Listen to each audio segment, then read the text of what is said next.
함께 읽은 말씀으로 폭로라는 제목으로 하나님께서 우리에게 베푸실 은혜를 확인하는 시간 되기를 간절히 소원합니다. 우리가 지난주 주일날 이 폭로라는 주제로 디도서 1장 12절부터 14절의 말씀을 살펴보았죠. 1대지만 하고 시간이 너무나도 많이 갔기 때문에 2대지를 이렇게 수요 예배 때 하게 되었는데요.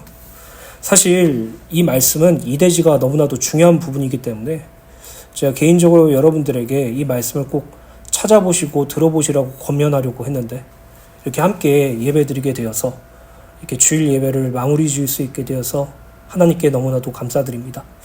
사랑하는 주내교회 성도 여러분, 죄책감과 정죄의식과 그리고 자기의 그런 잘못을 후회하는 그리고 거기에 빠져드는 그런 행동을 우리는 해서는 안 돼요. 우리가 우리의 잘못과 우리의 죄가 드러날 때 우리는 죄책감이나 정죄의식에 빠지는 것이 아니라 근심하고 회개해야 되거든요. 성경에선 구원받은 성도들이 근심해야 된다고 분명히 말하고 있어요. 아니 어떻게 구원받은 우리들이 근심을 하면서 살아야 되느냐? 근심이라는 단어 자체가 너무나도 부정적인데 어떻게 그런 근심을 품어야 하느냐라고 생각할 수가 있어요. 근데 이제 결론부에도 말씀드리겠지만 구원받은 성도가 때로는 죄를 짓고 때로는 타락의 길로 들어설 때 하나님의 말씀과 그리스도 예수의 은혜로 말미암아 그 잘못들이 낱낱이 폭로당하게 되죠. 그때 우리는 너무나도 괴롭고 슬프지만 너무나도 괴롭고 슬픈 그 감정을 성경을 근심이라고 말해요. 괴롭고 슬퍼하는 이유가 무엇입니까? 내 겉사람과 속사람이 서로 다르기 때문이죠. 우리가 괴로워하는 이유가 무엇입니까? 그냥 내 잘못이 드러나서 쪽팔려서? 아니죠.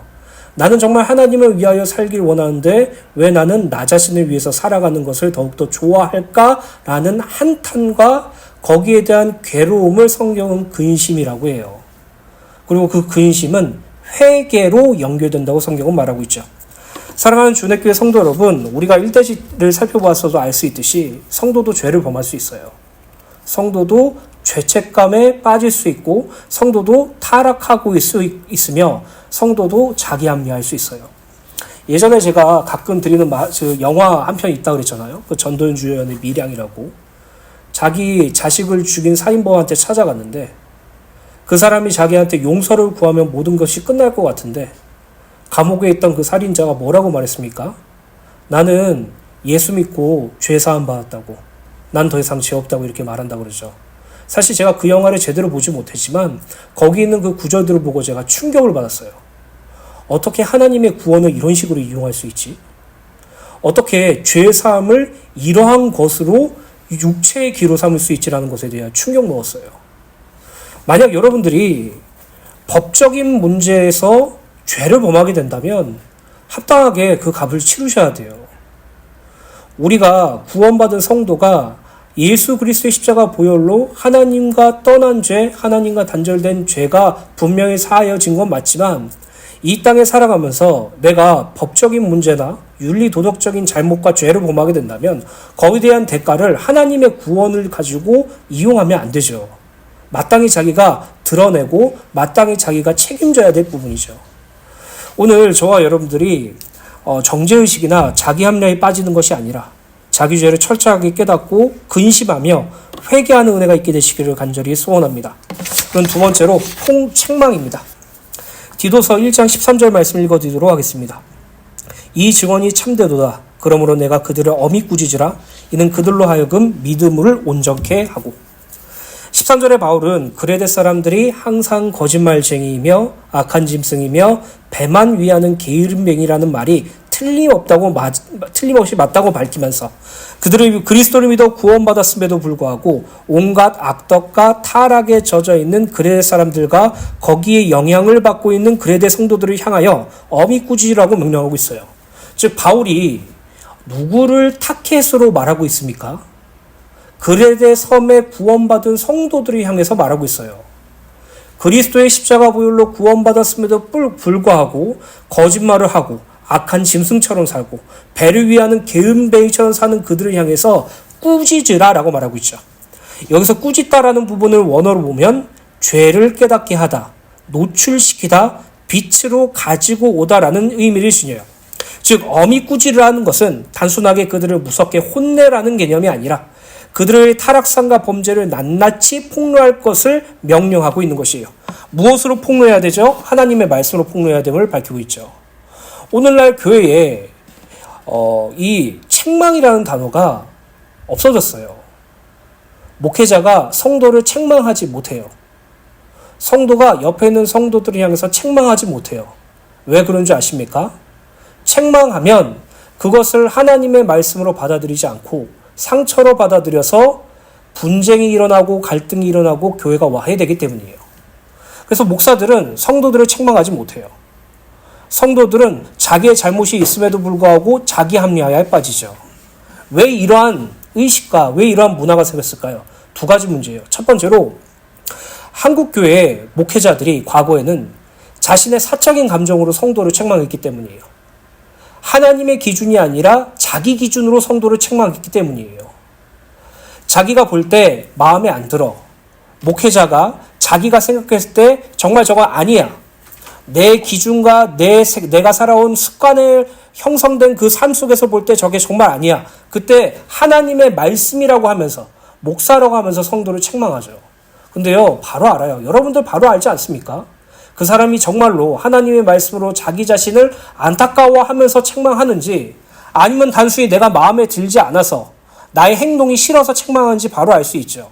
이처럼 목회자가 목사의 권위라는 것을 내세우고 하나님의 말씀을 대언한다는 것을 내세워서 성도들에게 사적으로 자기 기준으로 책망했기 때문이에요. 여러분, 목회자는 자기 기준으로 성도를 책망하면 안 돼요. 목회자는 자기 기준으로 성도를 이렇게 폭로하면 안 돼요. 하나님의 말씀으로 해야죠. 하나님의 기준으로 해야죠. 사람이 살다 보면 서로 안 맞는 부분이 있죠.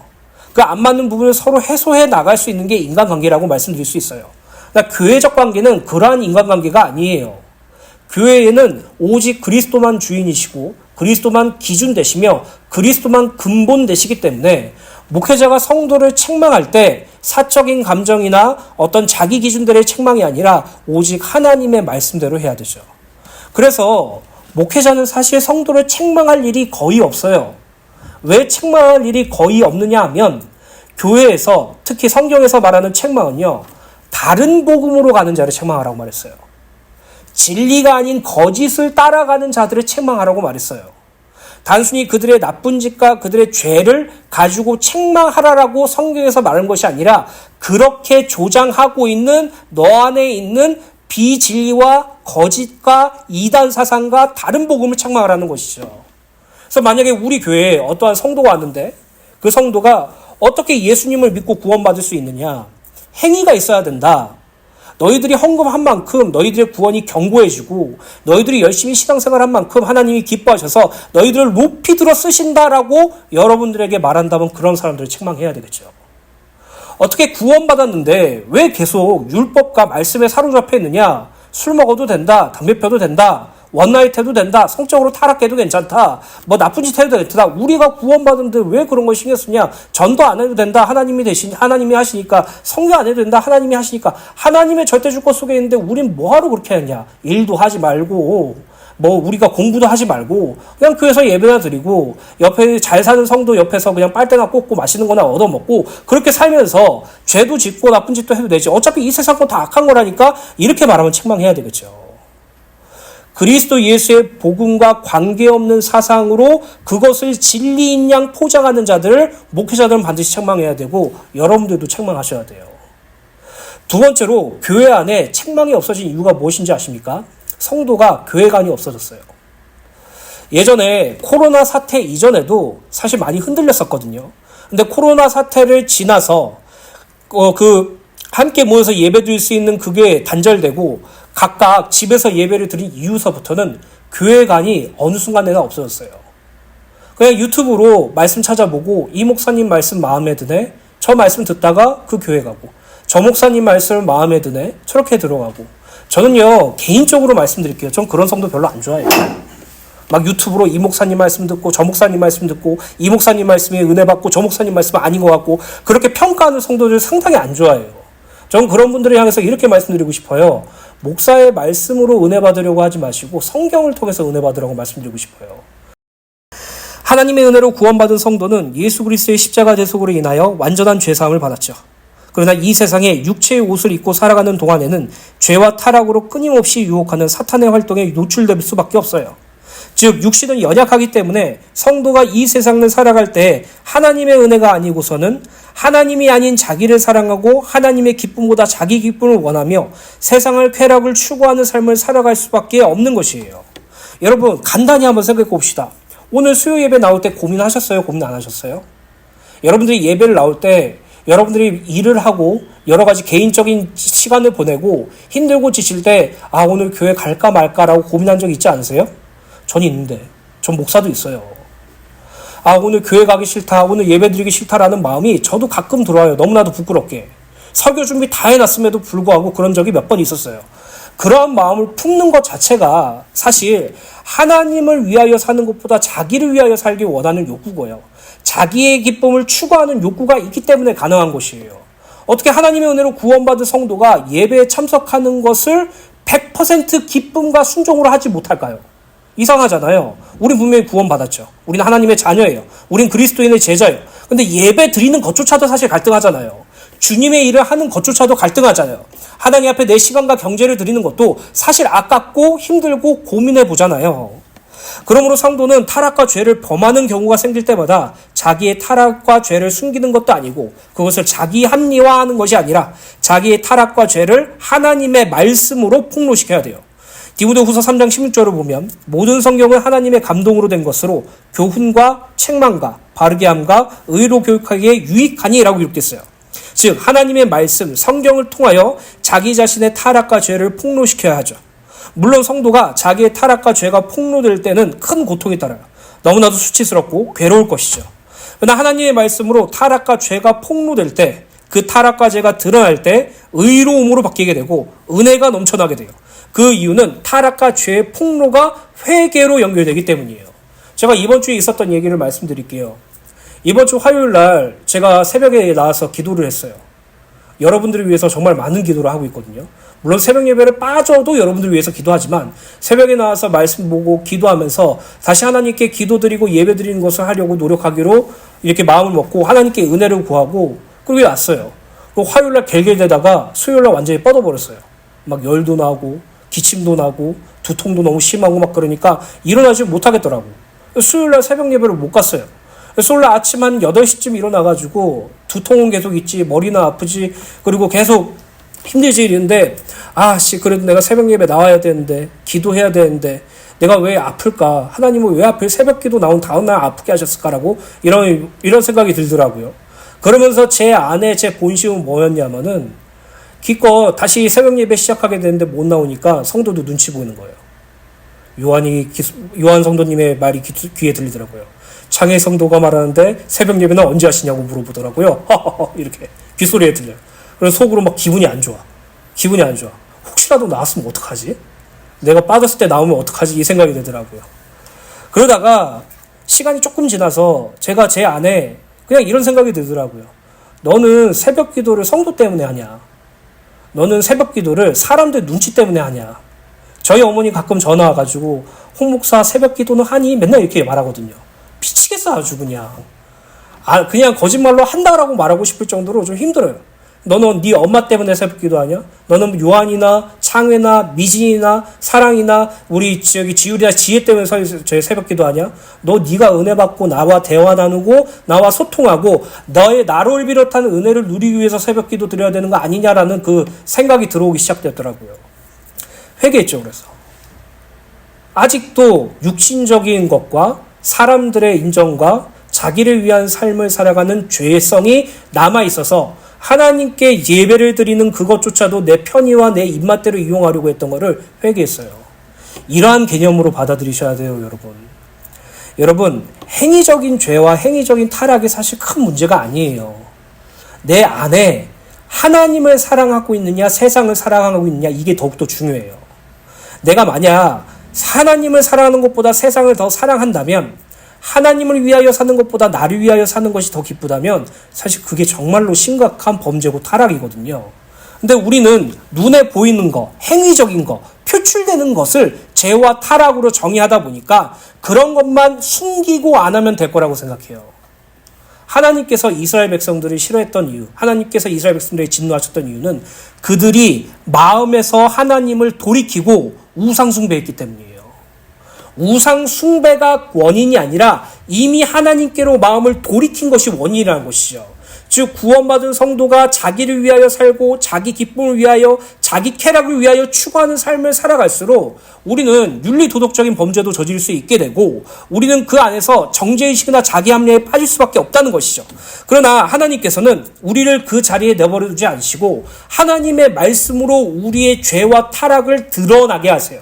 우리의 죄와 타락을 폭로시키세요. 마치 제가 은혜 받기 위해 새벽 기도 가는 게 아니라 성도들과 사람들 눈치 때문에 새벽 기도 나로 가려고 하는 그런 나를 폭로시키세요. 그래서 그 폭로시키는 자리에 내세워두고 그것으로 말미암아 하나님께 회개하도록 하시죠. 그것은요, 제가 여러분들에게 책망하고 제가 여러분들에게 꾸짖는 개념이 아니라 하나님께서 여러분들에게 주시는 꾸짖음이고 폭로의 은혜라고 말하고 있어요. 에베소서 5장 8절부터 13절 말씀 제가 천천히 읽어드릴게요. 너희가 전에는 어둠이더니 이제는 주 안에서 빛이라. 빛의 자녀들처럼 행하라. 그렇죠. 우리는 이전에 어둠이었어요. 어둠처럼 살았어요. 어둠과 같은 존재였어요. 그러나 우리는 그리스도 예수 안에서 빛의 자녀가 되었죠. 빛의 열매는 모든 착함과 의로움과 진실함에 있느니라. 우리가 이 말씀 예전에 살펴보았죠. 여기서 착함이란 단순히 세상에서 착하게 사는 것을 의미하는 것이 아니라 항상 하나님과 연결되는 선을 의미해요. 빌립보서 1장 6절에 너희 안에서 착한 일을 행하신 하나님께서 라고 나와 있고 그 착한 일이란 구원을 의미하며 성경에서 지금 읽어드린 이 착함은 바로 하나님의 선, 구원을 의미해요. 의로움은 무엇입니까? 우리가 갈라디아서 말씀을 통해서 확인해왔죠. 그리스도 예수를 믿는 믿음이 의라고 말했고 진실함은 진리에 기반된 그리스도에 향한 마음이라고 말씀드렸어요.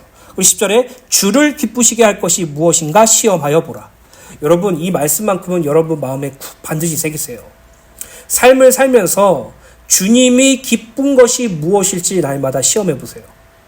여러분들이 살고 있는 방향과 목적과 행동 속에서 주님이 기뻐하실 만한 일이 무엇인지 확인하고 점검해 보세요.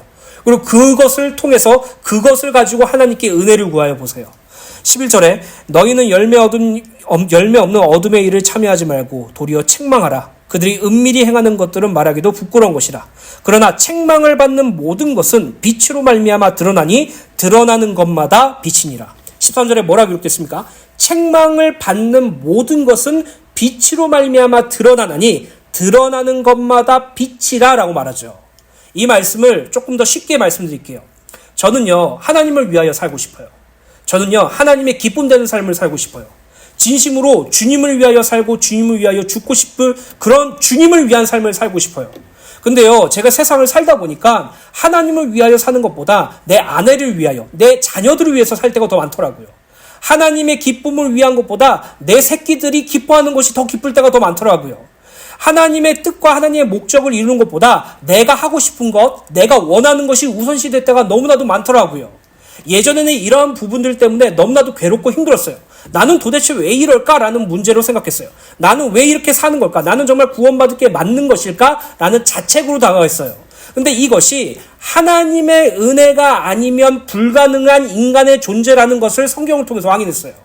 바울조차도 자신 안에 있는 죄성과 자신 안에 있는 악을 쫓아가고자 하는 그 욕구에 괴로워하는 그 말씀을 보고 모든 인간은 예수를 떠나서나 할 수 없는 아무것도 할 수 없는 존재구나. 모든 인간은 하나님의 은혜가 아니면 불가능한 존재라는 그것을 말씀을 통해서 깨닫고 그 말씀을 통해서 폭로할 때 저에게 나오는 고백이 무엇인지 아십니까? 하나님, 저는 하나님의 은혜가 아니면 살 수 없어요. 이렇게 바뀌게 돼요.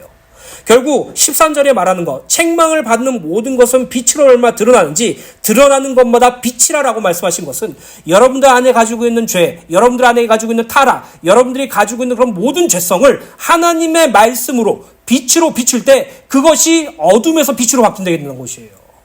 그것이 진정한 회개예요. 그냥 목사인 저한테 와가지고 제가 예전에 이러한 죄를 저질렀습니다. 제가 예전에 이러한 타락을 저질렀습니다. 정말로 후회가 됩니다. 다시는 이런 짓을 벌이지 않도록 하겠습니다. 목사님 저를 위해서 기도해 주십시오. 이런 결심이 아니라, 이러한 결단이 아니라, 그것을 지금 말하고 있는 것이 아니라 하나님께서 말씀으로 여러분들을 깨닫게 해주시고 거기서 자책하고 후회하고 근심하게 하시고 거기서 하나님의 은혜를 간구하게 하시고 하나님께로 돌아가게 하시는 것이 바로 회개예요. 이것은요, 제가 여러분들을 변화시키는 그런 개념이 아니고요. 여러분들 스스로 결심하는 개념이 아니에요. 여러분들 안에 계신 하나님께서 여러분들 안에서 자기의 뜻대로 소원을 허락해 주시고 그것을 행동할 수 있는 힘까지 주셔야지만이 가능한 것이죠. 오늘 저와 여러분들이 날마다 하나님의 말씀으로 여러분들을 폭로시키세요. 하나님의 말씀으로 여러분들의 죄와 여러분들의 타락을 책망하세요. 하나님의 말씀으로 책망을 하실 때 그 모든 것들이 빛으로 드러나요. 회개로 이루어져요. 그 은혜를 날마다 누리게 되시길 간절히 소원합니다.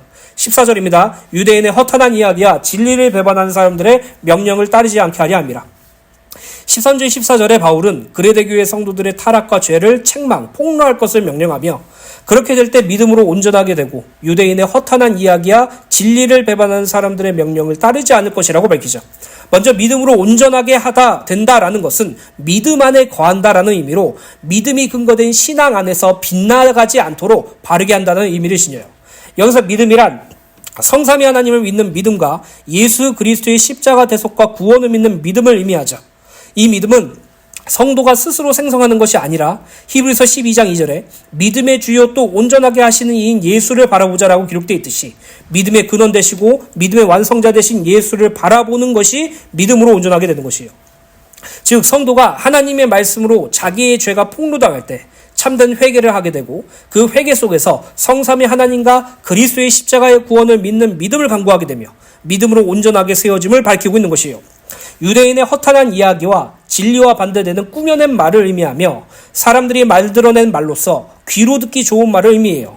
당시 거짓 교사들은 그레데 교회 성도들에게 복음과 진리가 아닌 사람들의 귀를 즐겁게 하고 만족시키는 말을 하고 그들의 더러운 탐심을 채웠죠. 진리를 배반한 사람들의 명령이란 율법을 자기의 기준대로 해석하여 새롭게 제정한 사람의 전통을 의미하며 당시 거짓 교사들은 그레데 교회 성도들에게 고기를 먹지 말거나 일주일에 이틀씩 금식하고 결혼을 하지 말라는 등 이러한 말도 안 되는 사람의 전통으로 그들을 미혹하였죠.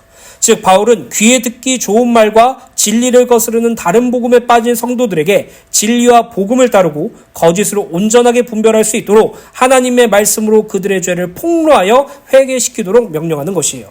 당시 유대인 사회에서 율법을 온전히 지키는 자들, 율법을 철저하게 지키는 자들을 향하여 자기 지키는 자들이 있었는데 그들이 누구냐면 바리새인들이었어요. 바리새인들 한 번씩 들어본 적 있죠? 이 바리새인들의 특징이 무엇인지 아십니까? 부자예요, 부자. 엄청 잘 먹고 잘 살아요. 그러니까 바리새인들이 권위가 있을 수밖에 없는 이유가 바로 이것이에요. 나는 하나님의 율법을 철저히 지키고 하나님께 기도드리며 하나님께 기도드릴 때도 떳떳하게 기도하며 하나님 앞에서 하나님의 만드신 그 율법을 연구해서 전통으로까지 만들어서 지켰기 때문에 내가 이렇게 부자가 되고 잘 생각이 된 거야. 너희들도 율법 지켜봐. 너희들도 구원을 믿음으로 구원받는다는 생각을 조금 확장해서 하나님 말씀 지키고 율법 지키고 할례 지켜봐. 나 사람 될걸? 이렇게 말하는 거예요. 오늘날 한국교회에서 성도들이 가장 듣기 좋아하는 말이 무엇인지 아십니까? 이렇게 하면 이렇게 됩니다. 이거예요. 이렇게 할 때 그러한 복을 받습니다. 이거예요. 세상의 축복을 당연한 듯이 말하는 분들이 너무나도 많아요. 저도 이 자리에 있으면서 그런 고민을 한 적이 있어요. 그냥 긍정의 힘, 긍정적인 말을 해서 동기부여를 확실하게 심어주고 어떤 삶의 정확한 목표와 삶의 정확한 목적을 확실하게 세워줘서 거기로 달려나가게 하며 계속 하나님의 일을 하고 주님의 일을 하고 예배 잘 드리고 여러분들이 한 만큼 하나님께서 페이백 돌려주신다, 축복해 주신다라고 말하고 싶어요. 근데 그거 복음 아니에요, 여러분. 예수 믿고 부자 되는 것이 아니라 예수 믿고 구원받은 것이에요. 예수 믿고 부유하게 사는 것이 아니라 예수 믿고 예수를 위하여 사는 것이에요. 그것이 구원이잖아요. 근데 한국교회에선 항상 그런 축복을 세상적인 물질에 연결시켜서 사람들의 귀를 즐겁게 만들고 그 물질의 축복의 통로를 말도 안 되는 사람의 전통을 지키는 것으로 가능하다고 말하면서 교회를 혼란하게 만들죠. 그러한 인식을 가지고 있는 분들이 있어요. 그런 자들이 온전한 복음을 깨닫을 수 있도록 하나님의 은혜가 무엇이고 진리와 거짓이 무엇인지 분별할 수 있도록 그들의 죄를 폭로하여서 회개시키도록 명령하고 있는 것이에요. 사랑하는 주은혜교회 성도 여러분, 꾸짖으라, 엄히 꾸짖으라, 책망하라, 폭로하라는 것은 모두 다 같은 단어예요. 그리고 이 세 가지 속에 결론은 두 개죠. 첫 번째, 하나님의 믿음 안에 거하는 것이에요. 내 삶에 믿음이 절대적인 기준이 되는 것이죠. 두 번째, 유대인의 허탄한 이야기와 진리를 배반하는 사람들의 명령, 다른 복음과 우리의 귀를 즐겁게 하는 것으로 우리를 속여서 다른 쪽과 세상을 향해서 나가고 다른 복음으로 빠지는 자들을 분별하고 싸워서 이길 수 있게 해준다고 말하고 있어요. 오늘 저와 여러분들이 날마다 하나님의 말씀으로 여러분들의 죄와 타락을 폭로하시고 하나님 앞에 회개하고 하나님의 은혜를 구하고 믿음 안에 거하며 오직 그리스도 예수의 복음만 따르는 은혜가 있게 되시기를 예수님의 이름으로 축복합니다. 로마서 12장 1절부터 2절입니다. 그러므로 형제들아, 내가 하나님의 모든 자비하심으로 너희를 권하노니 너희 몸을 하나님이 기뻐하시는 거룩한 산제물로 드리라. 이는 너희가 드릴 영적 예배니라. 너희는 이 세대를 본받지 말고 오직 마음을 새롭게 함으로 변화를 받아 하나님의 선하시고 기뻐하시고 온전한 뜻이 무엇인지 분별하도록 하라. 2절에 이렇게 말하고 있죠. 이 세대를 본받지 말고, 이는 이 세상을 본받지 말고 이 세상의 기준대로 살지 않고 오직 마음을 새롭게 함으로, 여기서 마음이란 성령께서 우리와 함께 하셔서 우리를 하나님의 뜻대로 인도시키는 그 새롭게 함을 의미하고 있어요. 그것으로 말미암아 하나님의 선하시고 기뻐하시고 온전한 뜻이 무엇인지 분별하라고 말하고 있죠. 결국 성령님으로만 우리가 지극히 선한 것을 분별할 수 있기 때문에 우리 안에 계신 성령님께 기도해야 되는 것이 너무나도 확실하죠. 그리고 고린도후서 7장 9절부터 11절입니다. 아까 서론 부분의 근심에 대하여 말했죠. 읽어드릴게요. 내가 지금 기뻐함은, 바울이 지금 기쁘대요. 바울이 지금 고린도 교회를 성도들을 보면서 기쁘대요. 왜 기쁘냐? 너희로 근심하게 한 까닭이 아니요, 너희가 근심하는 거 보고 내가 기뻐하는 게 아니다. 바울이 이렇게 말한 것이에요. 도리어 너희가 근심함으로 회개함에 이른 까닭이라. 바울이 이렇게 말한 거예요. 내가 지금 너희들을 볼 때마다 너무나도 기뻐. 근데 내가 기쁜 이유는 너희들이 근심하는 모습을 보고 기쁜 것이 아니라 너희들이 근심하여서 회개했기 때문에 기쁘다고 말하고 있어요. 그리고 아까 서론 부분서부터 반복적으로 말하고 있죠. 여기서 말한 근심은 우리의 죄와 타락이 하나님의 말씀으로 폭로될 그때예요. 그때에 오는 것을 의미해요. 그 근심함으로 말미암아 회개하였다고 말하고 있죠. 그것을 성경은 뭐라고 말하고 있느냐? 하나님의 뜻대로 근심하게 된 것은 우리에게 아무 해도 받지 않게 하려 함이라. 하나님의 뜻대로 하는 근심은 후회할 것이 없는 구원에 이르게 하는 회개를 이루는 것이요, 세상의 근심을 사람왕을 이루는 것이니라. 보라, 하나님의 뜻대로 하게 된 이 근심이 너희로 얼마나 간절하게 하며 얼마나 변증하게 하며 얼마나 분하게 하며 얼마나 두렵게 하며 얼마나 사모하게 하며 얼마나 열심 있게 하며 얼마나 벌하게 하였는가. 너희가 그 일에 대하여 일체의 너희 자신의 깨끗함을 나타내었느니라. 우리가 세상을 살다 보면 인간관계 속에서 이런 사람들을 종종 보게 돼요. 여러 가지 유형이 있겠지만 자기가 잘못했을 때 자기 잘못을 회피하는 유형을 볼 때가 있죠. 모르는 척할 때가 있어요. 자기가 잘못을 했을 때 오히려 다른 사람을 걸고 넘어져서 그 사람을 더 부각시켜서 자기 잘못을 가리려고 하는 유형도 있어요. 그리고 가장 긍정적인 유형은 무엇입니까? 자기가 잘못한 걸 알고 인정하고 사과하고 고치는 사람들에게 우린 점점 매력을 느끼고 그런 사람들에게 호감을 가지게 되죠. 우리가 이 땅에 살아가면서 그러한 긍정적인 삶을 살아야 된다는 개념이 아니에요. 하나님과 나와의 1대1 인격적인 관계 속에서 우리는 상당히 많이 우리 잘못을 외면할 때가 많아요. 우리는 상당히 우리 잘못은 다른 사람의 핑계를 댈 때가 많아요. 그러한 것으로 하나님께 다가가는 것이 아니라 하나님께 나의 연약함과 나의 죄와 나의 타락을 인정하고 하나님의 은혜로 말미암아 살 수 있도록 도와달라고 하는 그 행위가 하나님의 뜻대로 하는 근심이에요. 그래서 여러분, 제가 이건 제 개인적인 생각인데, 나는 왜 구원받은 하나님의 자녀인데 이렇게 살지? 또는 나는 하나님을 위하여 살고 싶은데 왜 나는 나를 위하여 살지? 또는 나는 하나님의 기쁨을 위하여 살기로 하는데 왜 나는 아직도 나의 기쁨이 최고로 여기지? 라는 생각을 하며 속상해하고 근심하고 거기에 분하고 거기에 답답하고 두렵고 거기에서 벗어나고 열심을 내려고 하신다면 그게 하나님의 뜻대로 하는 근심이에요. 믿음이 없어서 하는 게 아니에요, 여러분. 네가 믿음이 없어서 그렇다, 네가 은혜를 못 받아서 그렇다, 그런 사람들과 관계 가지지 마세요. 그런 사람들에게 포럼하지 마세요. 그런 사람들과 대화 나누지 마세요. 그런 사람들은 끝까지 믿음과 은혜 들먹이면서 행위를 가지고 말할 것이에요. 오히려 내가 주를 위하여 살고자 하는 마음이 있는데 연약함과 육체의 그런 여러 가지 부분들 때문에 괴로워하는 모습이 있다면 그게 하나님의 뜻대로라는 근심이라고 저는 확신하고, 그리고 그것을 통해서 회개에 이르게 될 거예요. 드러나는 것은 다 빛이니 그것을 날마다 기억하시고 날마다 하나님의 은혜로 폭로당하는 삶을 살게 되시길 간절히 소원합니다. 결론입니다. 디모데후서 3장 14절에서부터 17절입니다. 제가 왜 여러분들에게 반복적으로 성경을 읽도록 권유했는지에 대한 그 증거가 되는 말씀이에요. 그러나 너는 배우고 확신한 일에 거하라. 너는 내가 누구에게서 배운 것을 알며 또 어려서부터 성경을 알았나니 성경은 능히 너로 하여금 그리스도 예수 안에 있는 믿음으로 말미암아 구원에 이르는 지혜가 있게 하느니라. 모든 성경은 하나님의 감동으로 된 것으로 교훈과 책망과 바르게 함과 의로 교육하기에 유익하니 이는 하나님의 사람으로 온전하게 하며 모든 선한 일을 행할 능력을 갖추게 하려 함이니라. 시간이 많이 갔지만 하나만 짧게 말할게요. 우리 한국에 처음으로 복음이 들어왔을 때, 천주교 말고 복음이 처음 들어왔을 때 토마스 선교사가 아시죠? 토마스 선교사가 한 거는 목 잘리기 전에 성경책 한 권 보내고 죽는 것밖에 없었어요.